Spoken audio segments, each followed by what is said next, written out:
Praise the lord.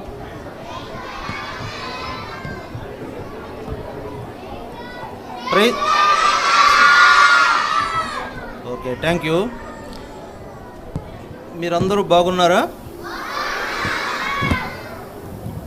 ఈరోజు ఒక మంచి కథ నేను మీ కొరకై తీసుకొచ్చాను. ఈ కథ వినటానికి మీరందరూ రెడీ అయినా? కథ వినడానికి రైట్. ఈరోజు మనం చెప్పుకునే కథ పేరు ఏంటంటే, ఒక మిషనరీ గురించి మనం ఈరోజు చెప్పుకోబోతున్నాము. ఆ మిషనరీ పేరు ఏంటంటే మరి జిమ్ ఎలియట్. చెప్పండి, జిమ్ ఎలియట్. మిషనరీ పేరేంటి? దయచేసి మిషనరీ పేరేంటి చెప్పండి. Jim Elliot. చూడండి, ఇక్కడ ఉంది కదా, కనపడుతుందా? చదువుతున్నారా? A man for God's plan. A man for God's plan. నాతో చెప్పండి, a man for God's plan. దేవుని ప్రణాళికలో ఉన్న వ్యక్తి. ఈ కథ పేరేంటంట?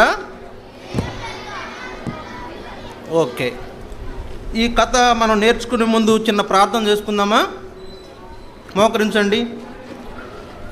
నెంబర్ 1, 2,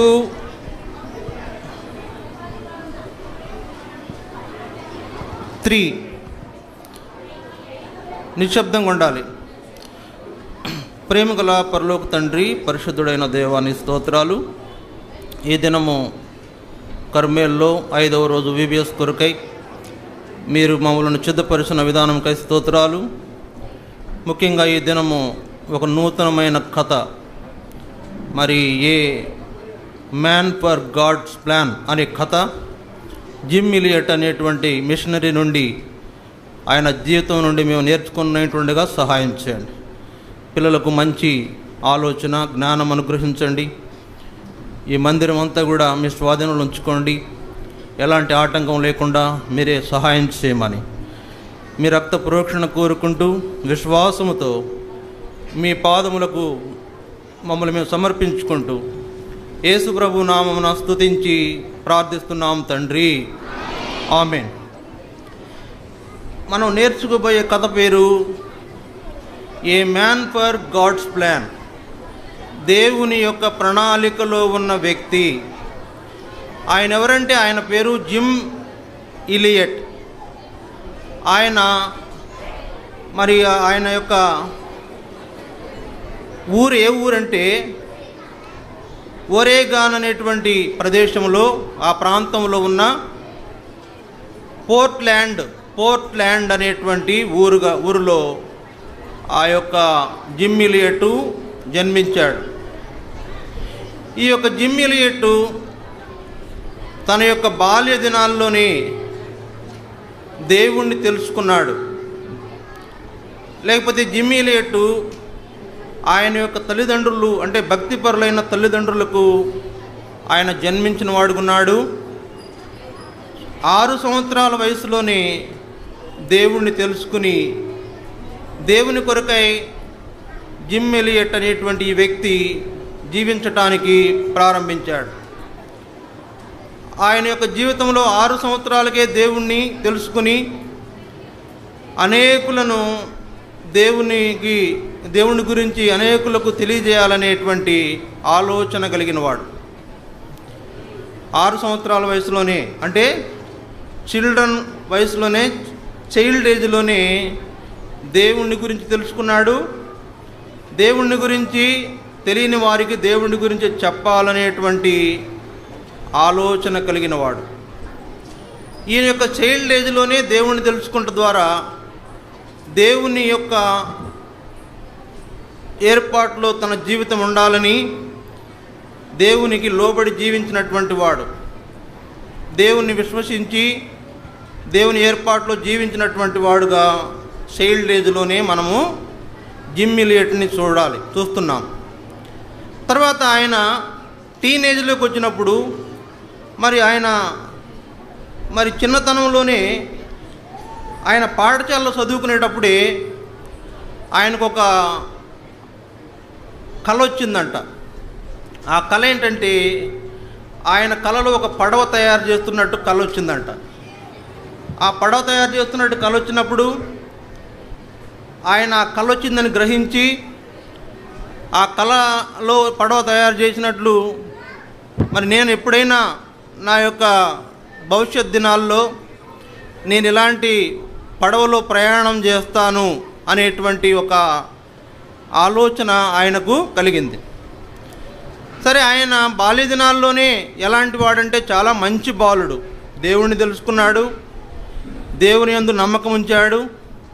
తర్వాత అనేకులకు దేవుని గురించి చెప్తున్నాడు. తన పాఠశాలలో తనతో ఉన్న విద్యార్థులతో దేవుని యొక్క గొప్పతనము లేక ఆయన యొక్క రక్షణ కార్యాన్ని గురించి మాట్లాడటం మొదలుపెట్టాడు.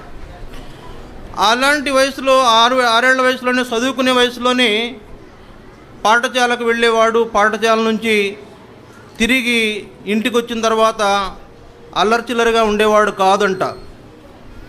ఏం చేసేవాడంటే ఇంటి పనులు చేసేవాడు. ఇంటి పనులు అంటే ఏమేమి ఉంటాయంటే వాళ్ళ ఇంట్లో కోళ్ళు ఉన్నాయంట, తర్వాత వాళ్ళ ఇంట్లో మేకలు ఉన్నాయంట, తర్వాత వాళ్ళ ఇంట్లో కుందేళ్ళు కూడా ఉన్నాయంట. ఈ యొక్క కోళ్లకు, మేకలకు, కుందేళ్లకు ఆహారం పెట్టి వాటికి కావాల్సిన పనులన్నీ చేసి విశ్రాంతి తీసుకునేవాడు. కల కూడా కన్నాడు పడవ తయారు చేస్తున్నట్టు.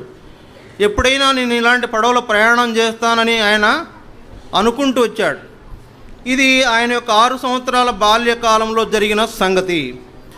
తర్వాత ఆయన టీనేజ్కి వచ్చిన తర్వాత కాలేజీకి వెళ్ళాడు.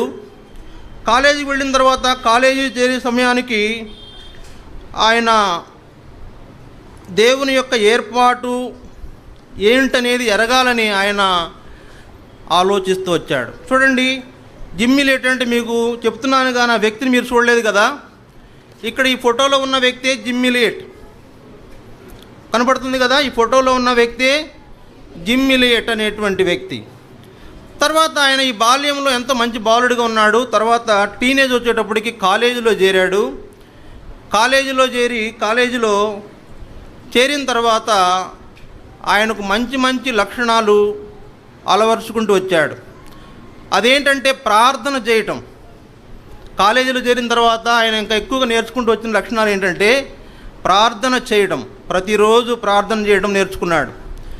తర్వాత ప్రతిరోజు ఉదయము, మధ్యాహ్నము, సాయంత్రము బైబిల్ను చదివాడు. ప్రతిరోజు ప్రార్థన చేశాడు. ఉదయము, మధ్యాహ్నము, సాయంత్రము బైబిల్ను చదివాడు. అప్పుడే ఆయనకు ఒక ఆలోచన వచ్చింది. ఏం ఆలోచన వచ్చిందంటే నా జీవితంలో దేవుని యొక్క ప్రణాళిక ఏమై ఉన్నదో అని తెలుసుకోవాలనే ఆలోచన వచ్చింది. జిమ్మీ లేట్కి ఇలాంటి ఆలోచన వచ్చినప్పుడు ఒక వచనాన్ని ఆధారం చేసుకున్నాడు. చూడండి, బైబిల్ గ్రంథాలు తీయండి. మీ బైబిల్లో 143వ కీర్తన 10వ వచనాన్ని మరి చదవాలని ప్రేమతో మిమ్మల్ని కోరుతున్నాను. 143వ కీర్తన 10వ వచనంలో ఒక మాట ఉంది. నేను చదువుతాను, మీరు గమనించండి. 143వ కీర్తన 10వ వచనం. నీవే నా దేవుడవు, నీ చిత్తానుసారముగా ప్రవర్తించుటకు నాకు నేర్పుము. నాతో చెప్పండి, నీవే నా దేవుడవు, నీ చిత్తానుసారముగా ప్రవర్తించుటకు నాకు నేర్పుము అనే ఈ వచనాన్ని పట్టుకుని తన జీవితంలో దేవుని యొక్క ప్రణాళిక ఏమిటో తెలుసుకోవడం కోసం అతను ప్రార్థన చేశాడు. అంతేకాదు, దేవుని వాక్యంలో నా జీవితం గురించి ఏమి రాయబడిందని దేవుని వాక్యాన్ని ఎక్కువగా మరి చదవడం మొదలుపెట్టాడు టీనేజ్లో. మరి అట్లా చదువుతున్నప్పుడు దేవుని యొక్క ప్రణాళికలో నేనున్నానని జిమ్మీ లేట్ గమనిస్తూ వచ్చాడు. దేవుని యొక్క ప్రణాళికలో లేకపోతే దేవుని చిత్తంలో నేనున్నానని జిమ్మీ లేట్ తాను గ్రహిస్తూ వచ్చాడు. కనుక అట్లా దేవుని యొక్క ఏర్పాటులో నేను ఒక మిషనరీగా కూడా దేవుడు నన్ను చేయాలనుకుంటున్నాడని కూడా గ్రహిస్తూ వచ్చాడు. కాబట్టి మరి తన యొక్క టీనేజ్లో కాలేజీలో చదువుకుంటున్న దినాల్లోనే ప్రార్థన చేసేవాడు. రోజు 3 పూటల ఉదయము, మధ్యాహ్నం, సాయంత్రం వాక్యం చదివేవాడు. తర్వాత దేవుని వాక్యాన్ని ఆధారం చేసి ప్రార్థన చేసినప్పుడు నా ఎడల దేవుని యొక్క ప్రణాళిక ఉందని గ్రహించినటువంటి వాడుగా జిమ్ ఎలియట్ను మనము మరి ఇక్కడ చూస్తున్నాం. కాబట్టి ఇట్లా తన యొక్క చైల్డ్ ఏజ్లో మంచి బాలుడు, టీనేజ్లో ఇంకా ఎక్కువగా దేవుని కొరకు తన జీవితాన్ని మరి నమ్మకంగా జీవిస్తున్నవాడు. తర్వాత తనకు ఎంగేజ్ వచ్చినప్పుడు, అనగా తనకు సుమారుగా ఒక 25 సంవత్సరాల వయసు వచ్చినప్పుడు తాను మిషనరీగా దేవుని యొక్క ప్రణాళికను జరిగించడానికి అతను ఇష్టపడుతూ వచ్చాడు. మరి చూడండి, దేవుని కొరకు, దేవుని పరిచర్య జరిగించుట కొరకు నేనెంతో దృఢమైన వ్యక్తిగా ఉండాలని జిమ్ ఎలియట్ అనుకున్నాడు. ఒక వ్యక్తి అంటే దృఢమైన వ్యక్తిగా ఉండాలంటే దేవుని పని కొరకు నేను చక్కగా మంచి ఆరోగ్యంతో ఉండాలని, నా యొక్క శరీర దారుఢ్యం పెంచుకుని దేవుని పని కొరకై పోరాడేటువంటి వ్యక్తిగా నేను ఉండాలని అతను యంగేజ్ వచ్చేటప్పటికి జిమ్లో అంటే రెజ్లింగ్లో అతను చేరి కాలేజీలో ఛాంపియన్ అయినాడు. ఈ జిమ్ ఎలియట్ కాలేజీలో రెజ్లింగ్ ఛాంపియన్, రెజ్లింగ్ అంటే కుస్తీ పోటీ ఉంటుంటారా, ఆ కుస్తీ పోటీకి సంబంధించిన ఛాంపియన్గా అతను గుర్తించబడ్డాడు. తర్వాత ఆయన జీవితంలో ఆ కాలేజీ లైఫ్లో లేకపోతే ఆ యొక్క మరి యంగేజ్లోకి వచ్చిన తర్వాత ఆయనకు ఒక స్నేహితురాలు కూడా ఆయనకు పరిచయం అయింది. ఆమె పేరేంటంటే బెట్టీ హోవార్ట్. బెట్టీ హోవార్ట్ అనేటువంటి ఒక స్నేహితురాలు పరిచయం అయింది. ఆమెను ఇష్టపడ్డాడు. ఆమెను ఇష్టపడిన తర్వాత మరి ఒక ఆలోచన చేశాడు. ఏం ఆలోచించాడంటే, నేను ఇప్పుడు బెట్టీ హోవార్ట్ను ఇష్టపడడం కన్నా, ఆమెతో స్నేహం చేయడం కన్నా, నా జీవితాన్ని దేవుని సేవ కొరకు మిషనరీగా ఉపయోగిస్తే మంచిది, నాకు బెట్టీ కన్నా కూడా దేవుని సేవే ముఖ్యమని దేవుని సేవ చేయడానికి గట్టిగా సంకల్పము చేశాడు. నాకు స్నేహితురాలు కంటే కూడా దేవుని సేవే చాలా ముఖ్యమని, మిషనరీగా వెళ్ళాలని గట్టిగా జిమ్ ఎలియట్ నిర్ణయించుకున్నాడు. తర్వాత వాళ్లకు ఒక మిషనరీ వచ్చి వాళ్ళ ఇంటికి వచ్చినప్పుడు ఆయన కొన్ని విషయాలు మాట్లాడుతూ వచ్చాడు. మరి ఈక్వెడార్ అనేటువంటి ప్రాంతంలో, దక్షిణ అమెరికాలో ఉన్న ఈక్వెడార్ అనే ప్రాంతంలో మరి క్వీసువా అనేటువంటి ఆ యొక్క ప్రాంతంలో ఒక ప్రజలున్నారు, ఒక తెగవాళ్ళు. వాళ్ళు క్వీసువా భారతీయులంట. వాళ్ళకి యేసుప్రభుని గురించి తెలియదంట.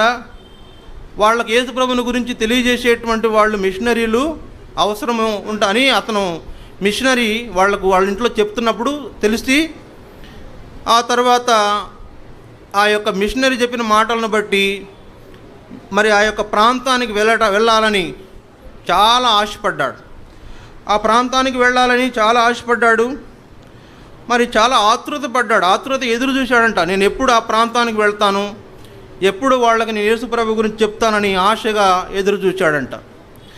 అట్లా ఆశగా ఎదురు చూసినటువంటి జిమ్ ఎలియట్ని చాలామంది అనుకున్నారంట, ఏంటండి ఈ అబ్బాయి ఇలా ఆలోచిస్తున్నాడు, ఎందుకు ఈయన మంచి చదువుకున్నాడు కదా, మంచి టాలెంటెడ్ పర్సన్ కదా, చాలా చక్కగా మాట్లాడగలడు, చాలా చక్కగా బోధించగలడు, చాలా తెలివితేటలు ఉన్నాయి, ఈయన తెలివితేటలని ఈయన జీవితానికి ఉపయోగించుకోవాలి, కానీ ఇలా సేవ అంటాడేంటి, అదేదో ప్రదేశాన్ని వెళ్తాడని అంటాడేంటి, అబ్బా ఏంటి ఇలా ఆలోచించాడు అనేటువంటి అనేకులు అట్లా అనుకున్నారంట.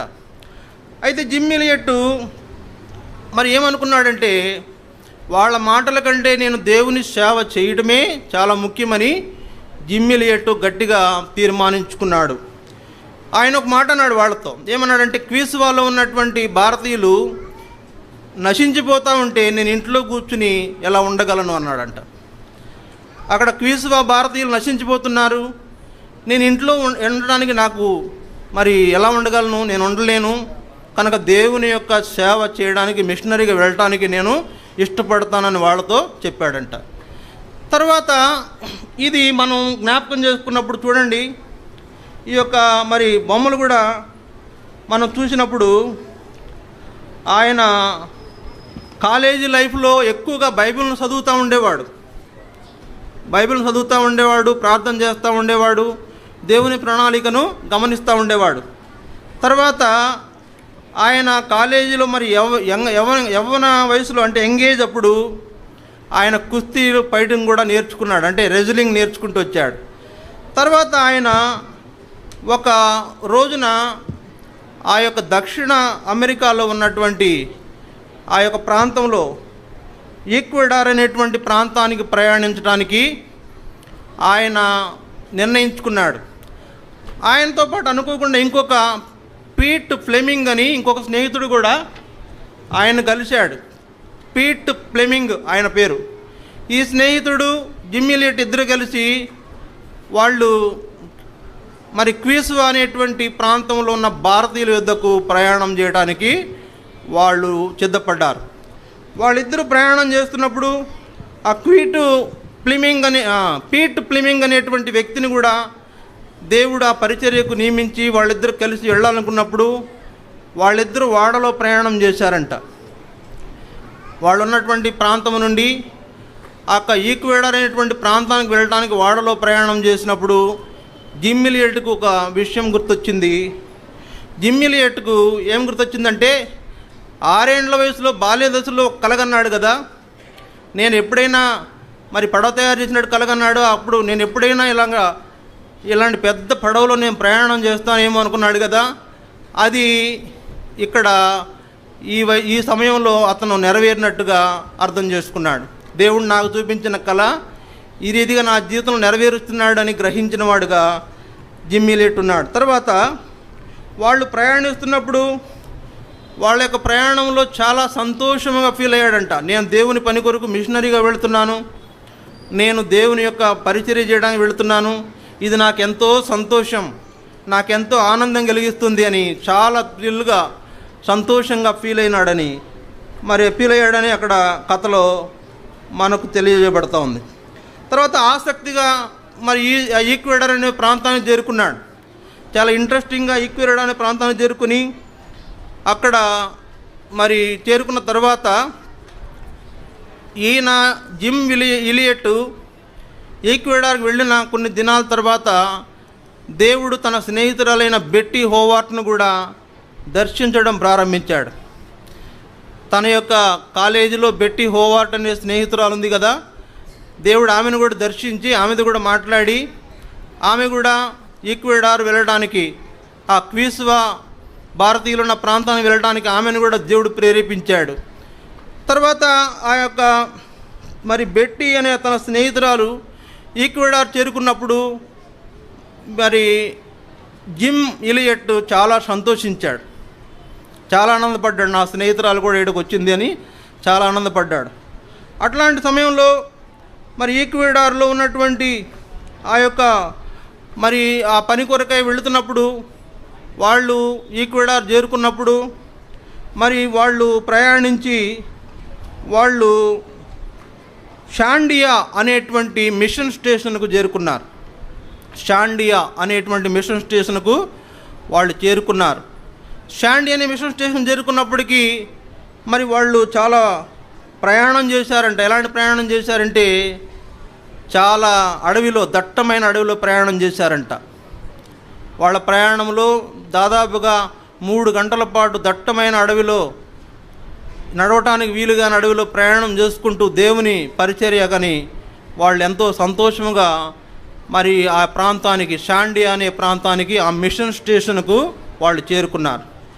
వాళ్ళ మిషన్ స్టేషన్ చేరుకున్న తర్వాత అక్కడ ఉన్నటువంటి ఆ షాండియాలో మరి ఆ యొక్క జిమ్ ఎలియట్, పీట్ ఫ్లెమింగ్ అక్కడ ఉన్నటువంటి ప్రాంతంలో ఉన్న ప్రజలను చూశారంట.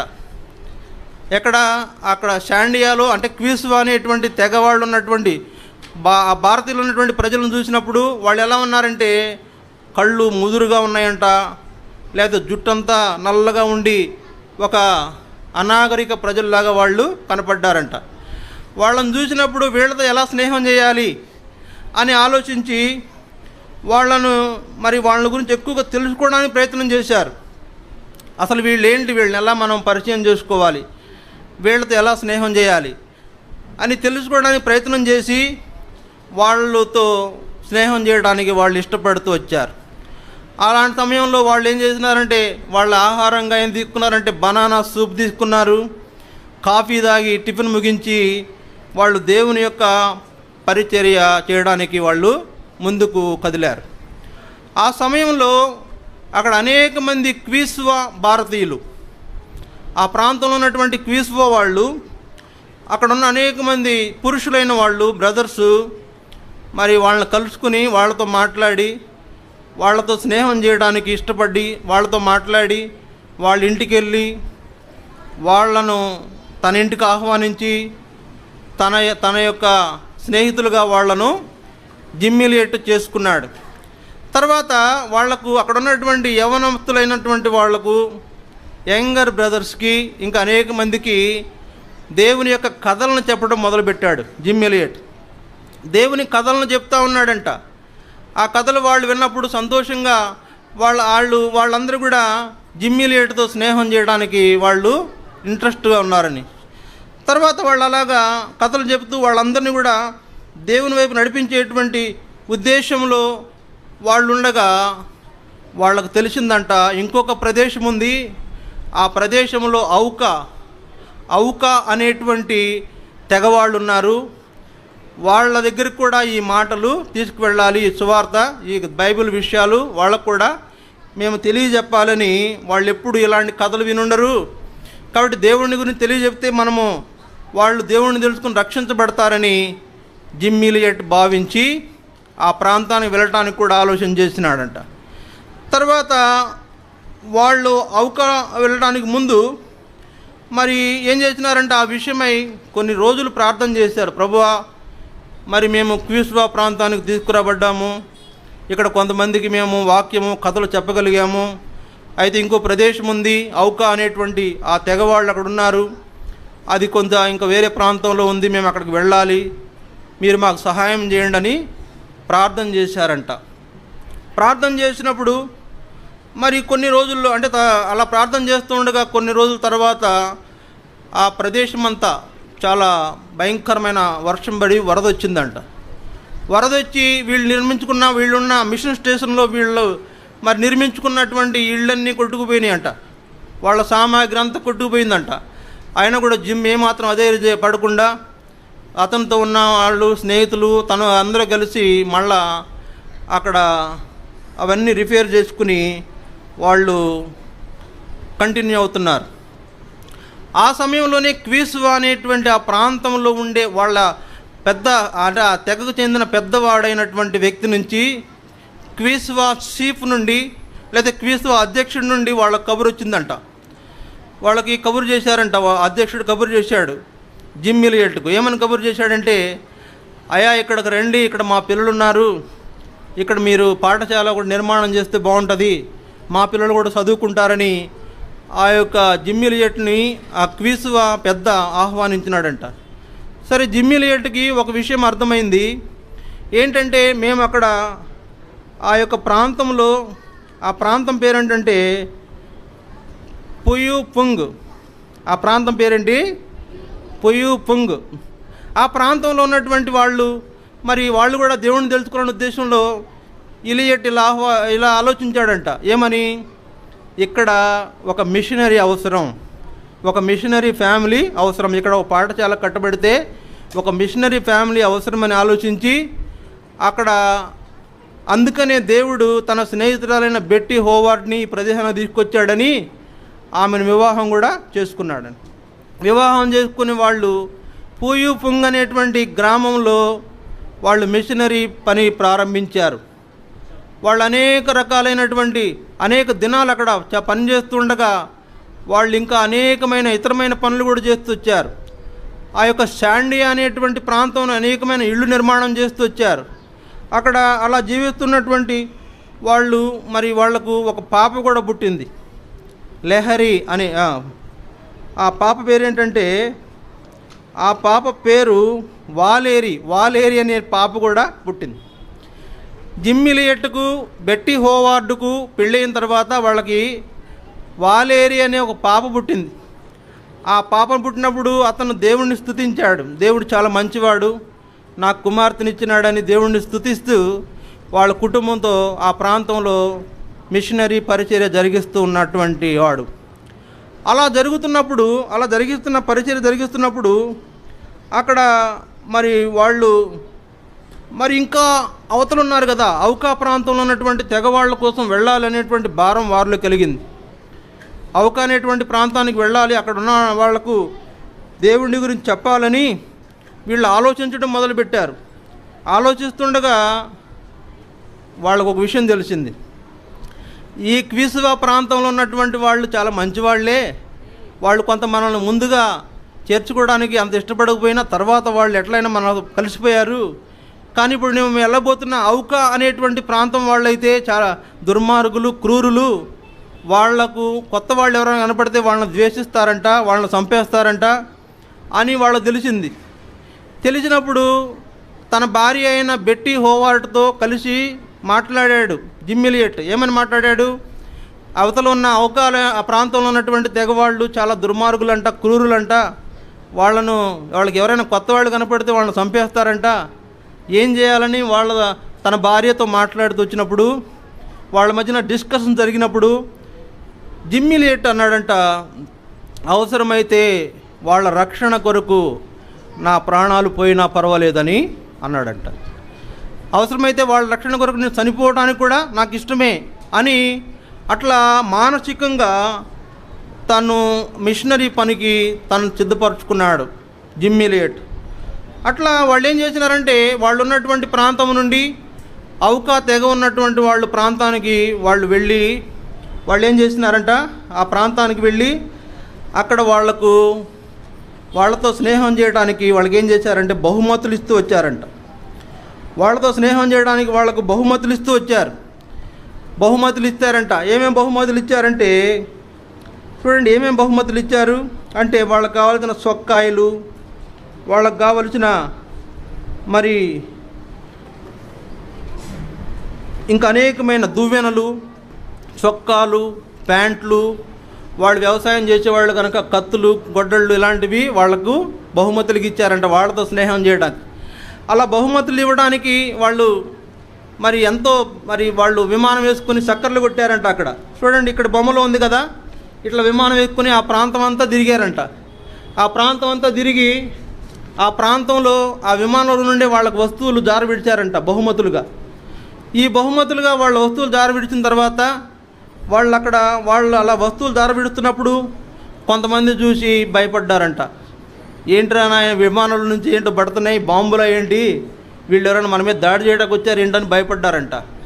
అయితే ఆ వస్తువులు వాళ్ళు చూసినప్పుడు, వస్తువులు చూసిన తర్వాత కట్టుకోవడానికి దుస్తులు లేదా దువ్వెనలు ఇలాంటివి ఇచ్చారు, మంచి వాళ్ళు వీళ్ళని చెప్పి భావించి వాళ్ళతో స్నేహం చేయడానికి వాళ్ళు వచ్చారు.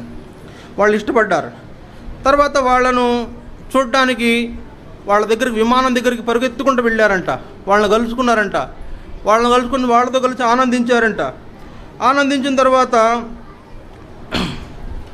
ఇక్కడ మనకు ఆ విషయము అంటే వాళ్ళు ఆనందిస్తున్న సమయంలో, వాళ్ళు అలా ఆలోచించే సమయంలో వాళ్లకు దేవుని యొక్క పని కొరకు మరి దేవుడు వాళ్ళ జీవితాల్లో మరి రక్షణ కలిగించడం కొరకు మరి పీట్ ఫ్లెమింగ్తో పాటు మరొక 5 మిషనరీలు ఔకా గ్రామానికి వెళ్ళారంట. తర్వాత ఔకా గ్రామానికి వెళ్ళి అక్కడ ల్యాండ్ అయ్యి అక్కడ మరి కొన్ని దినాలు ఉన్నారంట. వాళ్ళు అక్కడ నివసించడానికి ఏం చేశారంటే, వాళ్ళు ఒక ట్రీ హౌస్ అంటే ట్రీ హౌస్ అక్కడ నిర్మాణం చేస్తూ వచ్చారు. మరి ట్రీ హౌస్ నిర్మాణం చేస్తూ వచ్చారు. ఈ ట్రీ హౌస్లో వాళ్ళు అక్కడ ఉంటూ వాళ్ళు ఏం చేశారంటే, అక్కడ ఆ ట్రీ హౌస్లో వాళ్ళు ఉంటూ అక్కడ వాళ్ళ ఆహారంగా బర్గర్లు, నిమ్మరసం లాంటివి ఆహారంగా తీసుకుని వాళ్ళు అక్కడ కొంతకాలం ఉన్నారు. వాళ్ళు కొన్ని దినాలు అక్కడ ఉన్నారు. ఆహారం తీసుకుంటూ ఆ యొక్క మిషనరీ వర్క్ చేస్తుండగా వీళ్ళు అక్కడ ఉండగా చూసి చెట్ల మీద ఉన్నటువంటి ఔకా తెగవాళ్ళు చెట్లు దిగొచ్చి వాళ్ళు ఎవరా ఏంటని చూస్తున్నప్పుడు వాళ్ళు అన్నారంట, వాళ్ళు ఏమన్నారంటే, ఔకా భాషలో అన్నారంట, ఏమన్నారంటే, మీకు ఆహ్వానం అని వాళ్ళను చేర్చుకుని వాళ్ళతో స్నేహంగా ఉన్నారంట. అయితే ఇది జరుగుతుండగా, ఇలాంటి సందర్భం జరుగుతుండగా వాళ్ళు బర్గర్లు ఇచ్చి వాళ్ళతో నిమ్మరసం ఇచ్చి వాళ్ళ స్నేహితులుగా వాళ్ళతో మాట్లాడుతుండగా వాళ్ళకు ఒక ఆమె పరిచయం అయింది. ఆమె పేరేంటంటే దయ్యూమా అనేటువంటి ఒక ఆమె పరిచయం అయింది. ఆమెను పట్టుకొని ఔకా భాష నేర్చుకోవడానికి ప్రయత్నించారు. ఔకాలో మాట్లాడే పదాలు, చిన్న చిన్న పదాలు నేర్చుకోవడానికి ప్రయత్నించారు. నేర్చుకున్న తర్వాత అక్కడ మరి వాళ్ళు నివసిస్తున్నప్పుడు ఒకరోజు ఆ యొక్క ప్రాంతంలో, అంటే వాళ్ళు ఉన్న చోట ప్రార్థన చేసేవాళ్ళంట. తర్వాత 2 రోజులు వాళ్ళు ఉన్నారు అక్కడ.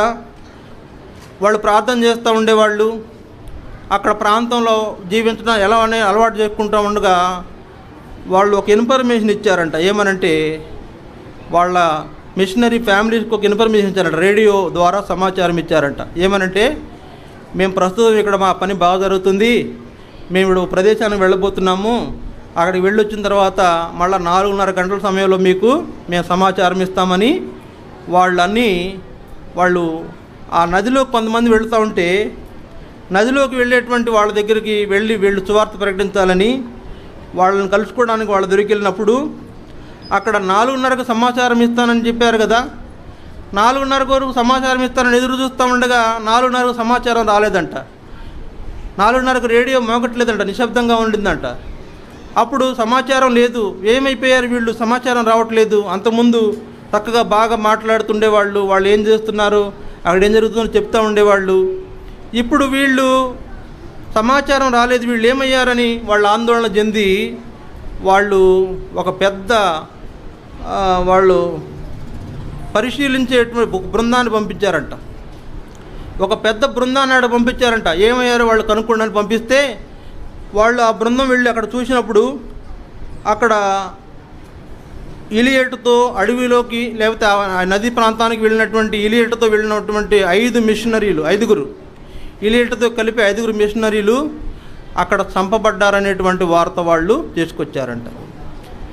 అక్కడ వాళ్ళు చంపబడ్డారని వాళ్ళు ఆ వార్త తీసుకొచ్చి మరి వాళ్ళు కనుగొన్నారంట. అరే, ఇక్కడ 5 మిషనరీలను చంపేశారు, 5 మిషనరీలు మరి ఇక్కడ మరణించినట్టుగా మేము గమనించామనేటువంటి విషయము వాళ్ళు తెలియజేశారంట. తర్వాత అక్కడ దయ్యం అనేటువంటి ఒక ఆమె ఉందని చెప్పాం కదా. ఆమె ఎవరైతే మిషనరీని చంపుతున్నారో ఆ చంపేటువంటి వాళ్ళతో చెప్పిందంట, వాళ్ళని చంపవద్దు, వాళ్ళకు మనకు సువార్త చెప్పడానికి వచ్చారు, వాళ్ళు మన కొరకు చనిపోయిన యేసయ్యని గురించి, యేసు ప్రభుని గురించి చెప్పడానికి వచ్చారు, అలాంటి వాళ్ళని మీరు బల్యాలతో చంపుతున్నారా, సంపొద్దు అని అరిచినా కూడా చంపేశారంట. తర్వాత ఆ యొక్క ప్రాంతంలో ఆ దయ్యం అనేటువంటి వ్యక్తి, ఆ స్త్రీ ఈ యొక్క జిమ్ ఇలియట్స్కి సంబంధించినటువంటి మరి తన తెలిసిన ఆమె కనుక ఆమె కుటుంబాన్ని దర్శించడానికి మరి బెట్టి హోవార్ట్, అలాగనే ఆమె యొక్క కుమార్తె వాలేరీ మరి యొక్క స్త్రీతో కలిసి వాళ్ళు అక్కడికి వెళ్ళారంట. ఔకా అనేటువంటి ప్రాంతంలో ఆ తెగవారు నివసించే ప్రాంతానికి వెళ్ళారంట. వెళ్ళి ఆ దయ్యం అనేటువంటి ఆమె ఇంట్లోకి వాళ్ళు వెళ్ళినప్పుడు అక్కడ ఒక వ్యక్తిని చూశారంట. ఆ వ్యక్తి పేరేంటంటే కీమో అనేటువంటి వ్యక్తిని అక్కడ చూశారంట. అక్కడ కీమో అనేటువంటి వ్యక్తిని చూసినప్పుడు అతని గురించి చెప్పబడుతున్న విషయం ఏంటంటే అతను ఒక కిల్లర్. అతను చెప్తున్నాడంట, నేను ఒక విదేశీయుని చంపాను, నేను చంపానని చెప్తున్నప్పుడు మరి అది తెలియక నేను చేశానులే, కానీ ఇప్పుడైతే నేను అట్లా చేయను, నా యొక్క హృదయంలో పాపం ఉన్నప్పుడు నేను అలాగా చంపాను, కానీ ఇప్పుడు యేసు ప్రభు రక్తంలో నేను కడగబడ్డాను, ఆయన నన్ను పాపాలు క్షమించాడని నమ్మాను కనుక ఇక నేను అలాంటి పని చేయనని అతను తీర్మానించుకున్నాడంట. కాబట్టి ఇక్కడ ఈ యొక్క జిమ్ ఇలియట్ను చంపిన కీమో అతని యొక్క కుటుంబము రక్షించబడింది. అలాగా ఒకవేళ జిమ్ ఇలియట్ చనిపోయినా జిమ్ ఇలియట్ కొరకైన దేవుని ప్రణాళిక ఆగిపోలేదు. ఒకవేళ జిమ్ ఇలియట్ అక్కడ ఉన్నటువంటి ఆ అడవి తెగవారితో చంపబడినా జిమ్ ఇలియట్ విషయంలో దేవుని యొక్క ప్రణాళిక అయితే ఆగిపోలేదు. అక్కడ ఉన్నటువంటి ఆ యొక్క ఔకా అనేటువంటి ప్రదేశంలో ఉన్న ఆ యొక్క తెగవాళ్ళు దేవుని గురించి తెలుసుకున్నారు. దయ్యం వాళ్ళకి చెప్పిందంట, మీరు వాళ్ళని చంపొద్దంటే చంపేశారు, వాళ్ళు మనకు రక్షకుడైన యేసుని గురించి చెప్పడానికి వచ్చారు, ఆయన మన పాపాల కొరకు చనిపోయినాడంట, ఆయన మనల్ని రక్షించడానికి చనిపోయినాడంట, ఆయన పక్కలో బలింతో పొడిచారంట, ఆయన కాళ్ళలో చేతుల్లో మేకులు కొట్టారంట, అలాంటి విషయం చెప్పడానికి వచ్చిన వాళ్ళని మీరు చంపేశారే అని వాళ్ళతో మాట్లాడినప్పుడు వాళ్ళందరూ కూడా దేవుణ్ణి తెలుసుకున్నారు. కీమో కూడా మారిపోయినాడు. ఆ మిషనరీలను చంపిన కీమో కూడా మారిపోయి ఆయన అంటున్నాడు, నేను పాపంలో ఉన్నప్పుడు చేశాను కానీ ఇక నేను ఇప్పుడు చేయను, ఎందుకంటే నా కొరకు, నా పాపాల కొరకు చనిపోయినాడు ఆయన. అటువంటి వాళ్ళ గురించి ఆ ప్రకటన చేయడానికి వచ్చిన వాళ్ళని చంపటం నేను ఇంకెప్పుడు చేయను, అలాంటి పని చేయనని గొప్పదైన తీర్మానం చేసుకున్నాడంట. కాబట్టి అక్కడ ఒక విషయము, ఒక వాక్యము వాళ్ళ జ్ఞాపకం చేయబడిందంట. రోమా 3:23లో ఏ భేదము లేదు, అందరూ పాపం చేసి దేవుని మహిమను పొందలేకపోతున్నారనే విషయము వాళ్లకు తెలియజేయబడినప్పుడు ఆ యొక్క ఔకా ప్రాంత వాసులందరూ రక్షించబడ్డారు. అది వాళ్ళు రక్షించబడ్డ కొరకే జిమ్మిలియట్లో దేవుడు తన ప్రణాళికలు ఏర్పాటు చేసుకున్న విషయము అక్కడ ఆ విధంగా నెరవేర్చబడుతూ వచ్చింది. కాబట్టి దేవుని ప్రణాళికలో ఉన్న ఒక వ్యక్తి జిమ్మిలియట్టు దేవుని ప్రణాళిక నెరవేర్చబడ్డ కొరకై ఆ ప్రాంతానికి వెళ్ళినప్పుడు ఒకవేళ ఆయన చనిపోయినా ఆయన ద్వారా జరిగించబడాలనుకున్న దేవుని పరిచర్య మరి ఆగిపోలేదు.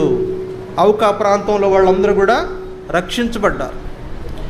రక్షించబడినప్పుడు వాళ్ళకు ఒక విషయం తెలియజేయబడింది. చూడండి, యోహాను సువార్త 1వ అధ్యాయము, దయచేసి చూడండి. యోహాను సువార్త 1వ అధ్యాయం 12వ వచనం, దయచేసి చదువుదాం, నేను ముగిస్తాను. యోహాను సువార్త 1వ అధ్యాయం 12వ వచనం అందరం కలిసి చదువుదాం. లేదా నాతో చెప్పండి. తన్ను ఎందరు అంగీకరించిరో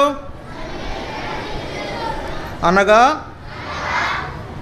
వారికందరికీ, అనగా తన నామమునందు విశ్వాసముంచిన వారికి దేవుని పిల్లలగుటకు ఆయన అధికారము అనుగ్రహించెను. ఈ విధంగా కీమో అనేటువంటి వ్యక్తి, ఔకా ప్రాంతవాసులు దేవుని విశ్వసించి వాళ్ళందరూ కూడా దేవుని ప్రణాళికలో ఆయన ప్రజలుగా చేయబడ్డారు. ఎందుకైతే జిమ్మిలియట్ను దేవుడు ఏర్పరచుకున్నాడో ఆ యొక్క దేవుని ప్రణాళిక ఔకా ప్రాంతవాసులు రక్షించబడటం ద్వారా నెరవేర్చబడింది.